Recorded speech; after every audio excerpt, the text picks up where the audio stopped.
Hi Emma, thank you so much for joining us and agreeing to share your story with us today. How are you? I'm good, thank you. How are you guys doing? Yeah, I wish we were in Dubai, put it that way. Oh, I know The, you can just tell you're somewhere sunny. the weather's getting nice here now. So it's the opposite to England in that you stay in the summer and you go out in the winter. So they shut the outside bars and restaurants for the summer because it's too hot because it gets like 50 degrees. And then now it starts to cool off and it's like 30s, So it's the complete opposite to home. How long have you lived out in Dubai? About 2 years. And then before that, I lived in Switzerland for about 4. Oh, how Right, so you've done a bit of beautiful. travelling. Mm. Nice, I've been to And Switzerland, but not Dubai. yeah, so I prefer Dubai to Switzerland because Switzerland's a bit sort of sleepy, a bit slow going. So maybe it's the bipolar. I like to be a bit faster. I don't know. Yeah, maybe. Would explain it, wouldn't it? So you're a mentor for, is it trauma or general trauma or sexual trauma? So I mentor people now in a group setting and a one-on-one setting for mental health. So it's like coaching, but I suppose I'm good because I'm relatable because I can really relate to people that are struggling with mental health, in particular depression, anxiety, and bipolar, and also people that are recovering from sexual trauma. And I'm their 3 steps ahead person, and it's all about accountability because I believe that, yes, terrible things happen in life to us, and to a degree we are victims of what happens to us sometimes, but at the same time, to move forward we have to own it, and we have to take charge of ourselves and everything in our story and own all of our story. So I really believe in accountability, and I just learned over the years I didn't get given many tools from psychiatrists, from therapists. I didn't get given the day-to-day tools to cope with myself, my emotional self.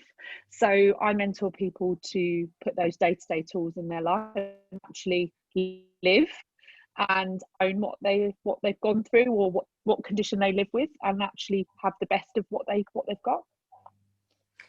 I mean, what you've been through isn't the reason you don't drink. So your story is a little bit different to people we've had on our podcast before, because it's not the reason you don't drink. You've said separately that you kind of not drinking was kind of the last part of your recovery journey, really. Is that right? Yeah, I mean, I'd say that probably food still on the table, but I've what I realized is over the years I used situations, people, substances, alcohol, food, work to escape how I feel. And although drink was never a huge problem for me, substance use was probably more of my thing, I suppose, if you like. But I also recognised last year that I don't personally, medication has a place for my mental health, and it is one of my tools in my toolkit. But I'm a firm believer that medication isn't the only tool in your toolkit, and it shouldn't be the majority. It shouldn't be the lion's share. You need so many other things. Otherwise, it's just another thing that's numbing you from dealing with how you feel. And I just started to recognise that as I'd cut out smoking, as I cut out substances, as I'd started to get a handle on my work-life balance because I was a complete workaholic and then an exerciseaholic, as I started to manage those and see that I was using them and they disappeared from my life, I started to enjoy drinking more. And then I was finding that I was taking 3, 4, 5 days to feel okay again. Now, it's not that I was drinking every day, but work hard, go out, have a really good drink at the weekends. And what it was doing for me was sparking off huge anxiety and sending me into lows. So it was actually triggering me to go hypomanic or low, or into a completely anxious, rapid cycling state. So when you've got bipolar, actually, if you're on medication, alcohol can be a huge no-no because it actually doesn't work with medications, but Yeah. pretty much everyone I know that takes antipsychotics will indulge in alcohol, but I know firsthand it undoes everything.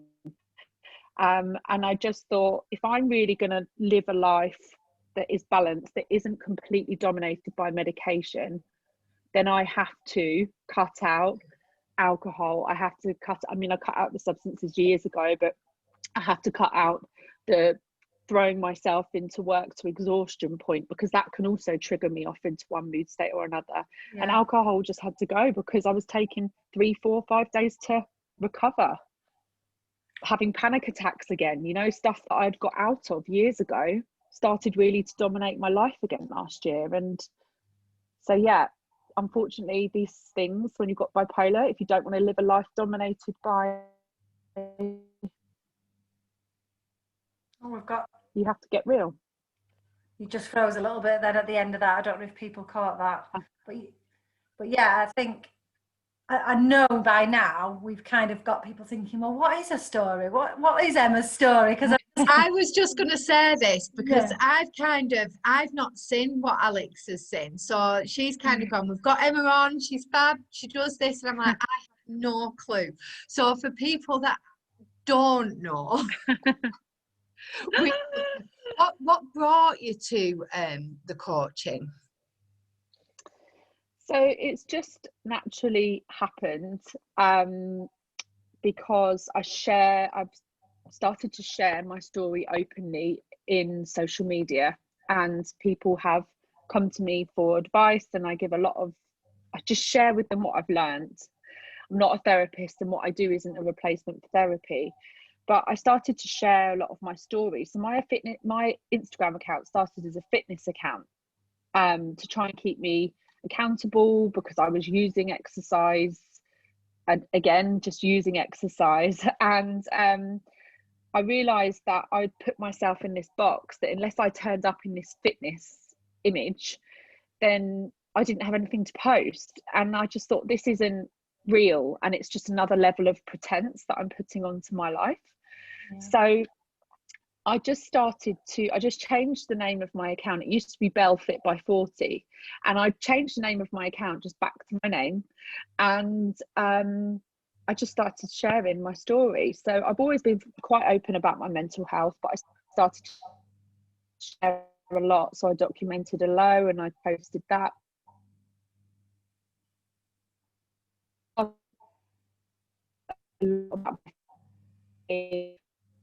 Then I also documented about my abuse and sexual assault story from when I was younger as well. That's the story that I saw on Josh Connolly from who's a NACOA ambassador, who actually we've got on the podcast next week. But yeah, you and kind of found out about you through Josh, and your story just moved me so much. You reminded me, and I told you this on message, you reminded me of somebody I grew up with, I won't name, when you said that and you didn't word it like this, so I'm paraphrasing, this is what I took from it, so I apologise if I've got this wrong. No. And you said that basically you were the kid that parents didn't want their kids to hang out with. And you reminded me so much of this person that I grew up with, who had a really troubled childhood and actually is doing amazing things now with their life, because they've just sought for the resilient side, the positive side. Yeah, I mean, I was that troubled kid. So I mean, I had a very difficult childhood. It was not by my mum, but by my father. So I had an actual father in my life who left my life when I was like 4. My mum got with my stepdad, and he was quite a lot older than my mum. My mum was only 16 when she had me, and his style of parenting was very narcissistic. And I would say that my childhood was fairly fraught with emotional mind games and abuse in a narcissistic parenting style. And there was never peace in my home. It was always very difficult. So you were either being villainized or angelized. and there was nothing in between. And if you were being villainized, you're being villainized to the whole family. And the belief that the reason that my home was so, because it was We've got signal issues, Emma. Just 1 second.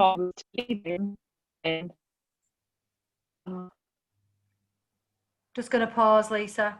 Yeah, no, that's fine. Okay. And it was just very difficult because I grew up with the belief and being told that basically the whole family was miserable, the whole home was miserable, and it was because of me, because of my behaviour, because I didn't conform, because I didn't agree with his very prejudiced, and they were extremely prejudiced, views, and I wouldn't adopt them and take those out as my own. So I was the kid that argued back, and it wasn't just over what I was eating for dinner, it was over big issues like being really prejudiced to groups of people that I didn't agree with. Like, I just didn't, I still don't agree with it. I've never agreed with it, and I knew from a little girl I didn't agree with it. And just the mind games, really. So I decided at 11 that I would leave as soon as I was old enough to leave. So I told them that, and I said, you know, as soon as I'm out of here, as soon as I can, I'm out of here, because I hate living here. I'm so unhappy. And he sat me down and showed me how I would never be able to afford to do that, basically. So all that did was show me that I needed to find a way to do it with no money. So it didn't teach me that I needed to stay and behave. Yeah. It taught me that, okay, I'll do it with no money then. I'll find a way. Don't know how, but I will. So when I got to 15, I just had enough. And I was hard work, I'm sure, because there was no room for anybody to have any emotions in our house apart from my stepdad. Our whole house was on eggshells, and every single day would depend on how he was. And some days, months and weeks, he would go weeks and ignore my mum for weeks, and we'd witness it. So he'd sit in the kitchen and he wouldn't even say hello, goodbye. He'd just walk past her, in and out the house for days, weeks. It was just, and we used to just sit there, and it was just, and you know, the tension in the home, and it was just the pits. It was the pits. You start to become really sensitive. And from the outside, materialistically,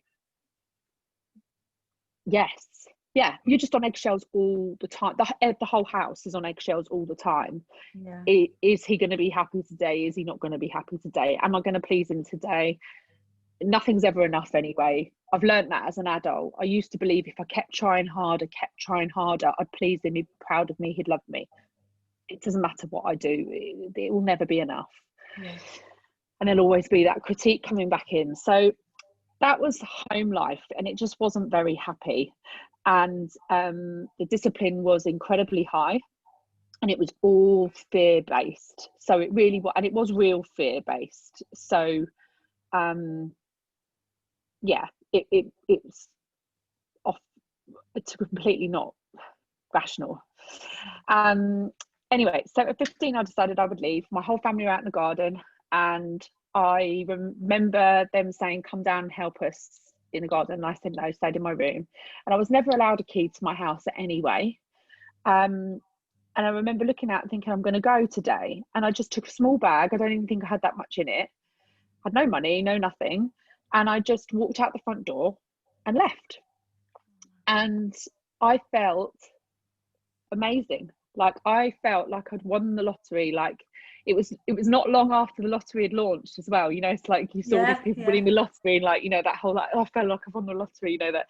So, and I remember walking down thinking, I have won the lottery today. You know, like, this is amazing. I'm free. Had nowhere to go. No money, no nothing. Didn't think that far ahead. I didn't care. I just knew I couldn't stay. So I left, and I think I spent many nights on friends' sofas, on friends' floors, a night up at the golf course, my boyfriend's house. And then my natural father's brother, who was very well known in the town, I lived in a very small town at the time, just suddenly started to befriend me.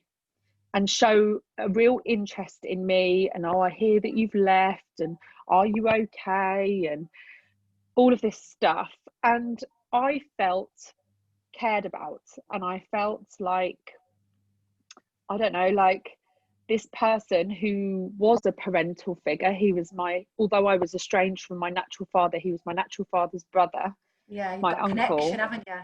Yeah, and I just thought, like maybe I can have a nice relationship and build a family dynamic here, that's respectful, that's nice, where this person seems to like me. He seems to actually think as a human being, I'm okay.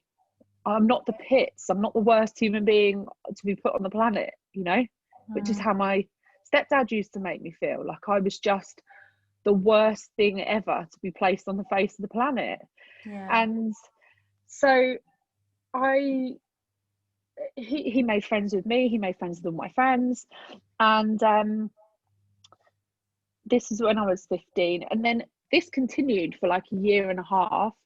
And then when I was 17, he used to come out drinking to the pub with me and my friends. He helped me set up my studio flat because I wasn't old enough to put my name down as I needed a guarantee. So he put his name down for me. I paid for it. Anyway, like any other night, one night we went out and he walked me home, which is no different to any other night. He walked me home often. And I just adored him. I just thought this person is amazing. I put him in this like parental pedestal. I thought this is how I should be treated. He gave me a key to his house because he'd recently split up from his wife. When I first moved out of home, he'd split up with his wife. So he'd let me babysit the children. So I've been given this enormous amount of responsibility and trust I had just never been given. I'd never been trusted by an adult before. So you really had like a level of respect for this guy at that point and thought, this man is fathering me. He's doing what a father should be doing. Yes. And also that he valued me, and he trusted me. That was the big thing. I'd never been trusted by an adult. So I had to have this adult say, here's key to my house, go and babysit the kids, I was like, wow, this is amazing. This is what I've wanted to do. I've wanted to show someone that I can be responsible and this person was giving me all of that. And he was a huge part of my life at the time, and he was friends with all of my friends. Now, at the time, when you're young, you don't think anything of that. Looking back, why would a man of that age want to be hanging around with a group of 16-year-old girls? Really? It's a bit strange looking back now as myself at this age, thinking of myself in my mid-30s, like, why would I be hanging around with a group of 16-year-old girls? So, but at the time, I just thought, he's my family. This is like my new family dynamic. I'm looking after the kids. Like I felt really included. Didn't think anything of it. And I guess Emma, you were looking for what you wanted to find in that. Like you'd not had something. And I think I do it now as an adult woman in my 40s. I look for the best in the situation and make it what I think it is. And I think that's human nature, Yeah.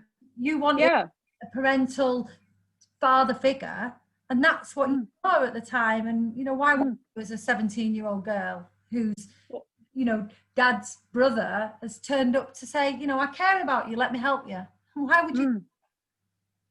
That's all I wanted. And I just kept thinking, this is how it should be. This is what a parent-child relationship should be. But it's super cool because he's super cool because he likes coming to the pub and he likes doing this, so it was like that with bells on. I was like, well, this is just amazing. This is everything that it should be, and it's happy and it's fun, and he thinks I'm funny and he thinks I'm a nice person and trustworthy, and so anyway, one night we went out like any other night, all my friends, everybody, and he walked me home like any other night, went inside, and I at the time when I was 17 was working in a care home, and I was due to do a 12-hour shift the next day. And I think by this point it was like 1 something in the morning. And I just said to him, we went into the lounge, made a cup of tea, sat down, and I'd finished my cup of tea and I was knackered. He was still drinking his. And I said, finish your cup of tea, let yourself out. I'm going to take myself to bed because I've got to be up early. Now, if it had been anybody else, I would have waited and seen them out. Yeah, I get it. But because it was who it was, and we'd done this a million times, I just didn't think anything of it. So I went to bed. Yeah. Now, I don't know how much later it was. I went to bed and I fell asleep. I don't know how much later it was, but I woke up not sure if I was dreaming or if I was awake. And I woke up to feeling somebody in my bed behind me. Now, at the time, I just had a single bed. So it's not, and I've never shared a bed with him. Never.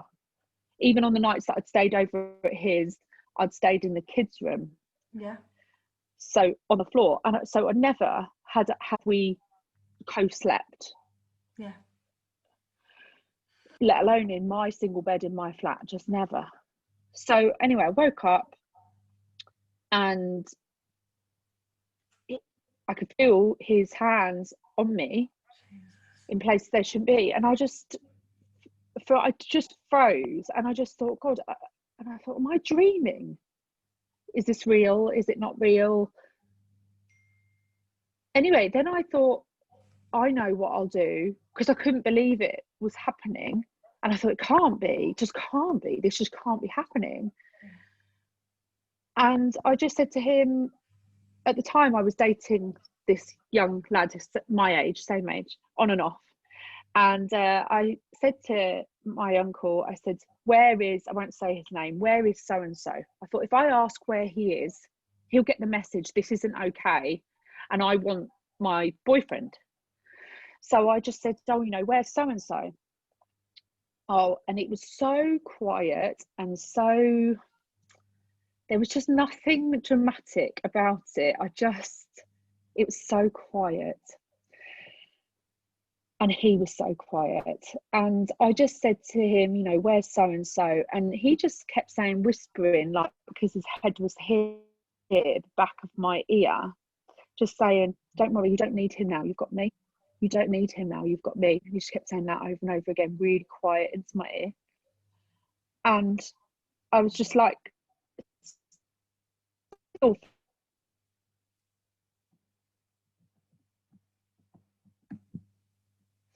So he was saying really quietly in my ear, you don't need him now, you've got me. You don't need him now, you've got me. So I asked for my boyfriend again one more time, and he just didn't stop, and his hands just kept moving. And I just remember thinking, I don't know what I'm going to do. So then I thought, I'll just have to ask him to leave, like, he's not getting the message. So I just said to him over and over again, I said, please, I need you to leave, please leave, please leave, I need you to leave, please leave, please leave. And I just kept saying it over and over and over again. But the weird thing about it was I was just completely paralyzed still. That's, I just fight, flight, or freeze, isn't it? And as a young girl, you're in a situation that you've never found yourself in, and I don't think you ever know how you're going to react to something like that until you're in it. It's so easy to say, as somebody that's not been through it, why didn't you just scream? Why didn't you hit him? Why didn't you run? Why didn't you do something? But the reality of it is, until you're in that situation, you don't know what the hell your body's going to do.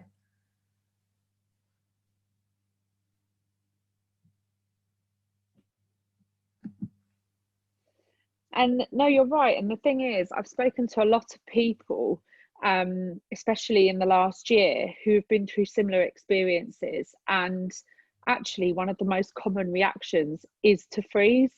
So I know that a lot of people think it's fight or flight.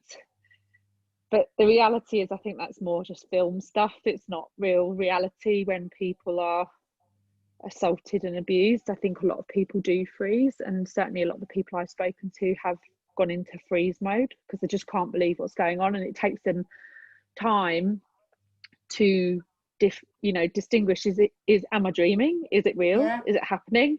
And everyone that I've spoken to has said to me they've had that similar reaction. Can I ask you as well, at that point, did you have any diagnosed mental health condition at this point? No. So, well, they had misdiagnosed me with depression. Right. When I was about 15. Okay. And I got put on Prozac, which sent me sky high, and I ended up in the middle of a road, star-shaped, in front of a bus. Right. And then I stopped taking it, and I was chaotic anyway emotionally, because I just wasn't an emotionally stable or equipped child.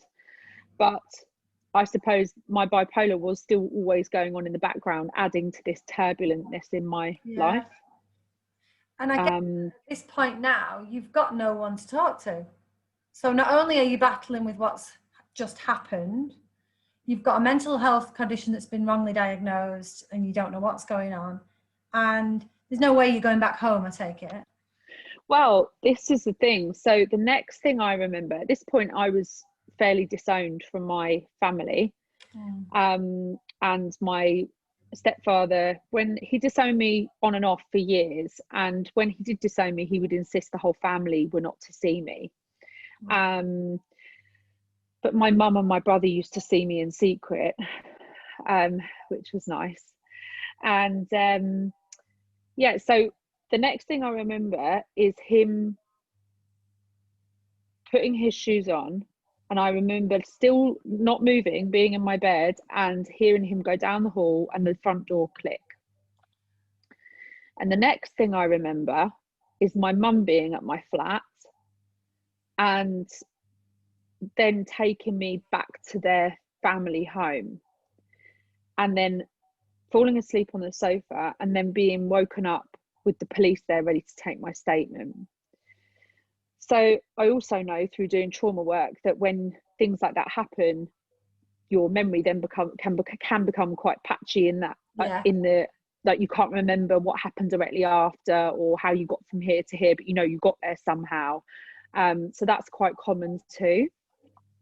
And I managed to unlock some of the memories that I had repressed doing EMDR work last year. So when I actually went and did proper trauma therapy last year, some of the memories that I'd otherwise just completely blocked came back. Right. Which was interesting for me. And so anyway, so then I got told by my parents by my stepdad, that the police were there to take my statement. And I just said, you know, I don't want this. I don't need this. You don't need to call the police. All you need to do is speak to him, and he's going to say, I'm really sorry, I've made a terrible mistake. I said, and then I just don't want to see him again. You won't need the police. I was convinced. I did not think for 1 minute he would deny it. Yeah, you just started kind of go, oh, I'm so sorry, I misread the signs. Or what? I don't even know, but all I thought was, there's no way. Like, it just didn't even enter my head. I just thought he would just say, I'm so sorry, made such a mistake. Yeah. It shouldn't have happened. And then I just said, and I just don't want to see him. And that was my solution, but that was not the solution that I was given. So they said, no, this has to be reported to the police. Either that or, we're going to go around and kill him. And I was like, so my choice on the table was, you're going to go around and kill him. Yeah. I mean, sure, they wouldn't have killed him, but you know what I mean? You never know. You never know, though, angry. And they were angry, right? And or you report it to the police. So I did. So I gave my statement to the police, and then a 2-year life just went more chaotic. So the 2 years after that just became more and more chaotic. And is this recording? Yeah. Oh, sorry. It wasn't up on my screen. And then it just became more and more chaotic. So we had to wait 2 years for the court case. After the police came around and took my statement, they went round to my flat. They took all my bedding. They took all my clothes off me. They took some other bits out of my apartment. They took all his clothes. They went round to where he was staying, which at the time he had a girlfriend by then. So I think he'd gone back to his girlfriend's, or she was at his, I can't remember. Anyway, wherever he was, they went and took his clothes. and they did forensics, because the policeman told me, once I gave the statement, he did say, you know, this won't be easy to prove because he hasn't raped you and he hasn't ejaculated inside you, so there's not a lot of evidence to be gathered, which was difficult to hear, because it sort of felt like, oh, so it would have been easier to prove if it had been worse, type of thing. So yeah, I get that. Yeah, it was a bit weird, like it was like a backhanded compliment type of thing, you know, like, oh, you're lucky he didn't, but if he had, it'd be easier to prove, you know, like, it was a bit like I don't know, bit weird. I get it, and I can imagine weirdly how you must have. Obviously, I can't empathise with it completely, but just a kick in the teeth, isn't it? Yeah, so I'm like, so I sort of sat there and now it thought, might be for nothing. yeah, so now I'm like, so what, because he didn't rape me, it's going to be harder to prove? What's it had to be worse? Like, what? So anyway, and I was still convinced at this point that it wouldn't even need to get that far. I was still convinced that at some point he would just turn around to me face to face and go, I did it, I'm sorry. And I would just, you know, we lived in a small town, so every time we went out, if you were out, everyone was out. So I would bump into him often, and I was the troubled girl. I was the runaway girl. I was the girl that was falling out with her parents, whose stepfather at the time had told all the other parents how bad I was. And, you know, so I was the troubled girl, and my uncle was this upstanding man of the town who everybody loved. He was really well known in the middle of town, a nice guy. He'd done all of this stuff to help this troubled girl, which was me. And now look what I've done to repay him for all of his goodness. You know, I'm making up this terrible story about him and I'm out to ruin his life. Like, why?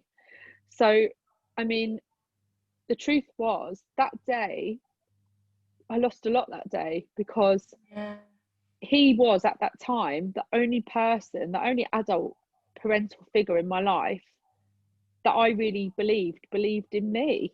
Yeah, and it's just been shattered, hasn't it, in like seconds? Yeah. So the truth was, I lost a lot that day. Like, I lost this cool uncle, this parental figure, this person that I thought was my friend. I lost contact with his children. This little family unit that I thought that I could be a part of, boom, gone. I had nothing to gain. No, and then everything to that, lose. you've got everybody around town thinking you've made it up, and so you've got that kind of bullying going on as well then, no doubt. Well, it did start, so that's really what it became. So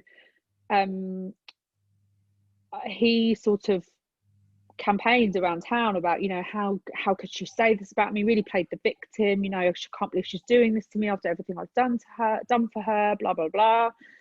And that really turned people against me. So when I was out, I had someone try and run me over in a car. I had someone bite a chunk out the back of my arm while I was in the middle of like the local town drinking place.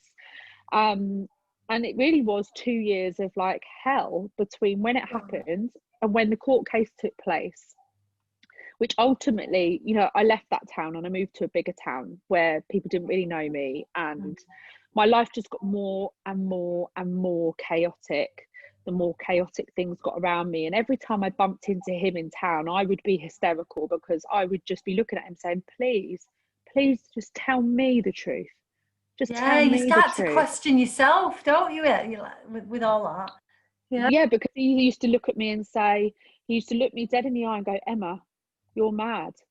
That I can't believe you're saying this about me. You know I haven't done that. And he'd say this in front of all these people that were watching. And I just used to say, and I used to say to him, please just like tell me the truth. All you've got to do is tell me you're sorry, and I'll go and this all stops. I don't even want this to go to court. I never wanted that. Never wanted that. Just wanted him to say, sorry, I fucked up, and then never see him again. That's literally all I wanted. Oh God, Emma, that's awful. But it just didn't happen, because I think, like, when I look back now, he had a lot to lose, right? He would have gone to jail, and he had too much to lose. So to say sorry to me would have cost him a lot, right? And I'd like to say to people listening now, that's the end of Emma's story. She's okay. But it got worse, didn't it? Yeah. Unfortunately, I'm not laughing because it's funny, I'm laughing because it's true. But unfortunately, yeah, I mean, it just, when you get on a rocky road, especially as a young person, what I've learned is it tends to get worse before it gets better. Yeah. And the more troubled I got, my friends were all still at home, they were like going to uni, they were, you know, all from lovely homes, lovely families, and I was just this troubled friend. I don't get me wrong, their families liked me, but I think they were all like, oh, like Emma's off the rails, you know, which I was. And I also had bipolar going on in the background, undiagnosed, so that was Yeah. adding to the chaos. So I ended up moving into a bigger town where I thought, you know, I can be here and not everyone knows me. Like, I don't go to the shop and I've got people spitting at me because they're pissed off with me because of what's gone on with my uncle or whatever, right? So I moved to a bigger town, but the problem with that was I then became more estranged from my peers. And I started hanging around with people a lot older than me, so 10, 20, 30 years older than me at the age of 18, 19, you know? Yeah. And the problem with that is people that hang around with people who are 10, 20, 30 years younger than them, or, you know, people that are like 18 and you're nearly in your 30s, 40s, 50s, 60s, they tend to not be that desirable, or they tend to be into bad things or whatever. So the people I was hanging around with were into drugs, they were into all sorts of, like, some of the things criminal, and I was hanging around with them, and they were saying to me, don't worry, you've got us now, we'll look after you, we'll give you somewhere to sleep, you know, we'll give you drugs, we'll give you this, we'll give you that. So my life just got super chaotic and super unsafe. I hadn't done any drugs until I moved out of that small town, and I got given drugs for free regularly, daily. And I took them and it was great. You know, I didn't have to think about life. I was having a great time. I was with all these older people. They're like, we were driving around, having a good time.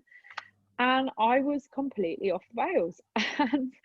And then it just led to me being in more and more unsafe situations, and with people who I thought I could trust, who were looking out for me, who I thought were taking care of me. And again, the same kind of narrative, you know, these older people, don't worry, we'll look after you now, don't worry, oh, I know your family life's been shit, and don't worry, you've got us now, and you know, you're part of the family. And so I was like, cool, you know, maybe this is where I'm supposed to be. You know, I don't know, maybe this is where I'm supposed to be, maybe I've ended up where I'm supposed to be.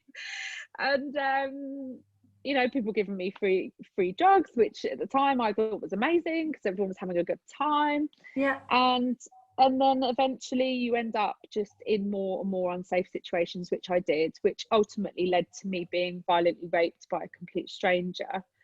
And there was a lady in the other room who I never saw again after that day, actually, who had previously told me, she was a lot older than me, 25 years older than me, 30 years older than me. And she said to me, don't worry, I'll never let anything bad happen to you. I'll always look after you. I'll always make sure you're okay. And I called out for her when that man started raping me, and she didn't come, and she let it happen. And so I didn't see her again after that day. I just left. And the thing about it is I think after everything that had gone on, I just thought, you know, like, nobody believed me then, and I had evidence, right? So they got all the forensic evidence, and they found, my uncle denied ever going in my bedroom. So he denied ever going in my bedroom, ever sitting on my bed, nothing. But they found fibres from his jeans and his t-shirt, because that's what he was wearing when he was in my bed. They found fibres from his top and his jeans on the bottom sheet of my bed, which would indicate, to be in it. It had to have been in it. And they were equal. So the number of fibres from his top and his bottom were completely, to the fibre number, equal, which would indicate he was laying down. Not sitting up. Otherwise it would have been less from the top and more from the bottom. But because he called my character into question. Oh, geez, please don't tell me this, Emma. Yeah, because by the time the court case came round, my life was super chaotic. I was into drugs, I was hanging around with people that were into criminal stuff, and this all got brought up in front of the jury, and it got discounted. So I don't know what the technical words are, but you know, they say, oh, you know, jury discount that. But the trouble is, they've heard it, haven't they? Once it's been heard, it's been heard. But the point is, what he brought into that courtroom was stuff that was going on when I was 19, not stuff that was going on when I was 17 when he assaulted me. Yes, the stuff that was going on when you were 19 was probably going on as a result of the trauma that you'd experienced at 17 anyway, but he was using that against you. Yeah, I mean, it wasn't directly his fault what I was doing at 19, but my life just got more and more off the rails, you know? It's just the way life went. It goes from one chaotic thing to another, to another, to another.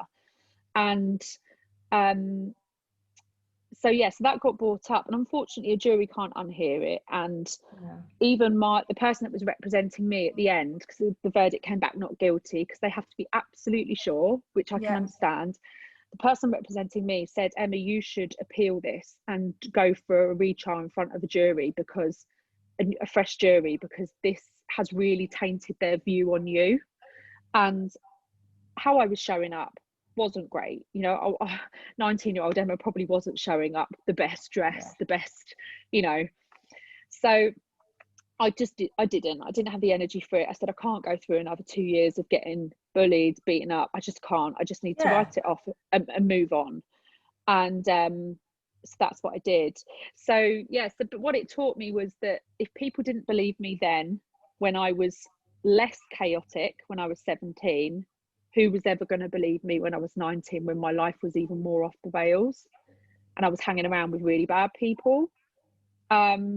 So there was just no point. So I actually didn't talk about that rape for years. Like, I don't even know how long. I don't even know how long it was actually until I spoke about that. I'm definitely over 10 years. It's like, honestly, I know it's your life, but it's like watching a movie. It's like this poor, honestly, I want to say to you, this poor woman, she goes through all that, and then they say, oh, you know, and it's almost like this, isn't it? Oh, that one wasn't bad enough, so let's give it you worse. And you know, like, I'm not laughing because I think it's funny. Yeah, but and then it's like, oh well, and I get why you didn't have the energy. I completely get it, and I also get the lesson that had been learned by you. So what is the point of fighting for something that's just, you were exhausted, you were drained. I mean, thank you so much for sharing it, first of all. But I think now, just before we go, it would be really important to say, well, you're here. Look, you're not a survivor, you're a thriver. You have somehow, I do not know how you found strength or resilience, but you have somehow reconciled that. And now you're helping other people, you're living sober, you've got your medication in balance. With all the adversity that you've experienced, with the adversity you're still experiencing, you're helping others. So how? I'm amazed. So for me, I mean, the truth is I ran away for a long time. And this is kind of how we started our conversation today, was that's why I used all these different things. So I was using drugs to begin with, drink, partying, under the guise of partying and having a good time, because it meant I just didn't have to tune in to how I felt ever. And then it wasn't until I got to 29, 30, and by that point I'd been using work, so I was still undiagnosed at this point, so I would then become a workaholic, so I'd stopped taking so many drugs. I just did them every now and again, and then I was a workaholic and setting up businesses here, there and everywhere, which is also part of my hypomania, but also part of escaping how I feel. Recognized it was both. And then I lost I had two of my family members die very close together, and then somebody else died, and then my mum had like a stroke and went into hospital, and is fine now, but it was all just happened within 12 months, really quick. And that triggered me to have a complete breakdown in 2009, the end of 2009. And that's when I then went on over that next year and a half to get the correct diagnosis of bipolar. And as that process was going on, I went and spoke to my first ever counsellor, because I'd never spoken to anyone other than like a few friends or whatever. Went and spoke to my first counsellor, and I think that was the first time that I spoke about the rape that had happened to anybody. I had spoken to people obviously about what had gone on with my uncle before, my upbringing and all of that, but and I spoke to someone for the first time about that rape, and that person said to me, Emma, that you were raped. It's like I couldn't even find the words to say what had happened, and she said, no, you were raped. And she helped me understand what the worst part of that was. But then I just shut down again to it, and I got put on a lot of heavy medication for 3 years. I got put on antipsychotics for 3 years to manage my bipolar, which again shut all my emotions off. So the trauma healing just stopped, but it saved my life. It stopped me taking my own life. So it was very necessary. And then I changed my medication, started coming out of it. And then really since my mid-30s till now, so over the last 5 years, I've really, really got stuck into feeling. It's hard, isn't it? It's blooming hard. I mean, the trauma that, you know, if you want to even call mine trauma, it is trauma that I've experienced. Start living with kind of alcoholic parent, different to yours. But when you feel for the first time, my God, you feel, don't you? It makes you realize how much you haven't felt. So that's kind of what I was doing. I was running, I was using drugs, exercise, work, food, drink, whatever to not feel. And one by one, I've identified it, gone, oh, I'm using that. Oh, I'm using that. Oh, I'm using that. Right, okay, I need to deal with that. I need to work through that. And as each of those have got stripped away, I was left with nothing but what I felt. And I had to sit in it. And it's painful, but the highs are very high though, aren't they, as well? Yes. Yeah, like euphoric. But at the same time, there's been a lot of snot crying, you know, and there's been a lot of that, which it needed to happen. But also I realized that there was so much anger in me, and what I actually realized that was grief. I was just grieving for all the things that I had imagined that I would have that I didn't have, or relationships that I thought I would have that I didn't have, and actually just getting real with the reality of whatever all these situations were. And then going into specialised trauma therapy, which was last year. I did a lot of trauma therapy and completely changed my life, and I'm so grateful. It's been a really painful couple of years doing the work, but I'm really glad I have. Honestly, I'm not even going to kind of go on at the end. Normally I go on for ages, but usually with Lisa, as we know, she's had to just disappear, but on for ages now at the end, and I'm not going to do. I'm just going to say, I think you are an incredible, strong, resilient, inspirational woman, and I am so grateful that you've come on. Thank you for having me. No, honestly, Emma, I hope we stay in touch. I really do. Before I do say bye, where can we find you? So on Instagram, I'm Emma Belle. So, and you're going to put it in the show notes and stuff. I'm the same on Facebook, and Emma Belle on YouTube. So you can just find me with my name. You're amazing, Emma. Thank you so much for sharing your story. It's going to help so many people. Thank you. See you again.